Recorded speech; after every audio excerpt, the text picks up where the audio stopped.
Els fets d'octubre del 1934. Podríem titular-lo que va començar amb una gran esperança i que no va acabar de fructificar, de donar fruit. El 8 de juny de 1934, el precedent va ser que el Tribunal de Garanties Constitucionals va anul·lar la llei de contractes de conreu, que era una llei sobre els contractes de conreu al camp català, que estava aprovada pel Parlament de Catalunya, que va arribar al, al, que va arribar a Madrid i que va ser recorreguda i que va acabar al Tribunal de Garanties Constitucionals, el que en aquell moment, als anys 30, seria un Tribunal Constitucional que el va tirar enrere. Això es va entendre des de Catalunya com un atac a l'autogovern i els grups independentistes van coincidir amb que calia respondre apostant per una via insurreccional, un enfocament que el juny d'aquell any mateix, del 1934, es va veure afavorit en el moment en què un dirigent d'Estat català, que era Josep Dencàs, va ser nomenat conseller de Governació. Miquel Badia, també d'Estat català, va ser nomenat cap del Servei d'Ordre Públic i el també militant d'Estat català, Jaume Batxia, va ser nomenat responsable de la Guàrdia Urbana. Amb aquests nomenaments es van veure una mica dins d'Estat català amb la possibilitat de tirar endavant el que podríem dir una revolta. Des del juliol, Josep Dencàs va impulsar des de la seva conselleria un comitè per tal de promoure un alçament que proclamés la República Catalana. Es van fer diferents reunions, setmanalment es reunien, fins al punt de que van arribar a juntar les joventuts d'Esquerra Republicana Estat Català, l'EGEREC, nosaltres sols, el Partit Nacionalista Català, Palestra, membre d'Esquerra Republicana, de la Unió Socialista de Catalunya, d'Acció Catalana, etc. Per tant, pensem que era pensem des d'ara que en aquell moment era un ventall bastant ampli de suports amb aquest alçament que podia proclamar una república catalana el 1934. El 4 d'octubre el govern espanyol va remodelar el seu govern i va nomenar a nous ministres, alguns d'ells membres de la CEDA, que era la Confederació Espanyola de Derechas Autónomas, un partit molt conservador, i en acabat va ser encara un altre esglaó més d'aquest enfrontament entre el govern de Madrid i el govern de la Generalitat.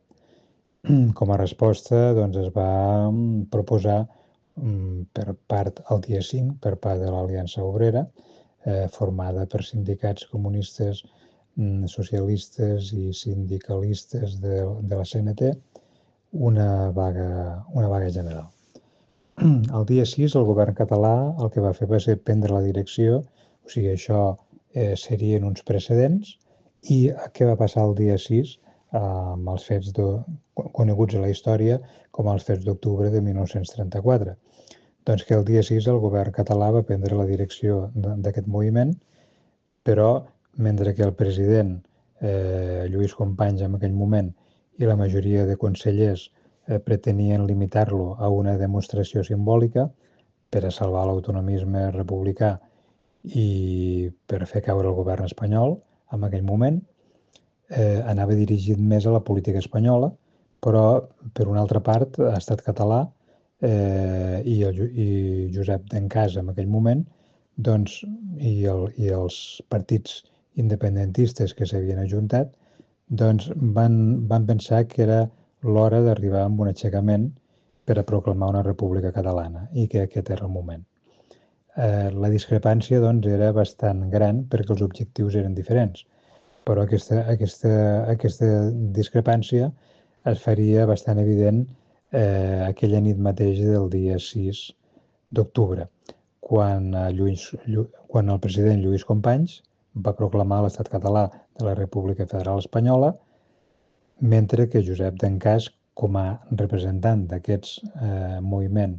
independentista insurreccional, li va demanar autorització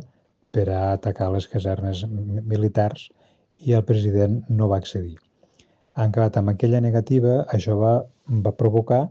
que mentre diferents militants independentistes i obreristes esperaven una ordre per actuar armats des de diferents seus del centre de Barcelona, doncs, i no es va donar aquesta ordre, l'exèrcit va tenir temps per a poder desplegar als voltants de la Generalitat de Catalunya el seu exèrcit, o sigui, els seus soldats. Així va ser com el fet d'enfrontament més clar va ser el que es va viure al CATSI, un sindicat independentista d'aquella època que va costar la vida al dirigent del Partit Català Proletari, Jaume Comte, a Manuel González Alba i a un jove comunista que es deia Amadeu Bardina. Aquestes persones van ser mortes per l'exèrcit espanyol, que s'havia desplegat i que havia tingut temps, i que les forces independentistes no havien entrat a Barcelona. Catalunya en aquell moment quedava controlada pels militants o independentistes o obreristes i algunes columnes es van desplaçar des de diferents poblacions fins a Badalona esperant ordres per entrar a Barcelona. La notícia de la rendició del CATSI i de la Generalitat, que havíem comentat abans, van fer que la majoria dels revoltats es retiressin i la resta foren reduïts per l'exèrcit i per la Guàrdia Civil. Per tant, doncs, va ser un intent de revolta en un moment donat en què hi havia possibilitats de fer-ho, però que no es va fer per aquestes desavinences entre els objectius que tenia el president de la Generalitat, Lluís Companys, i alguns consellers, i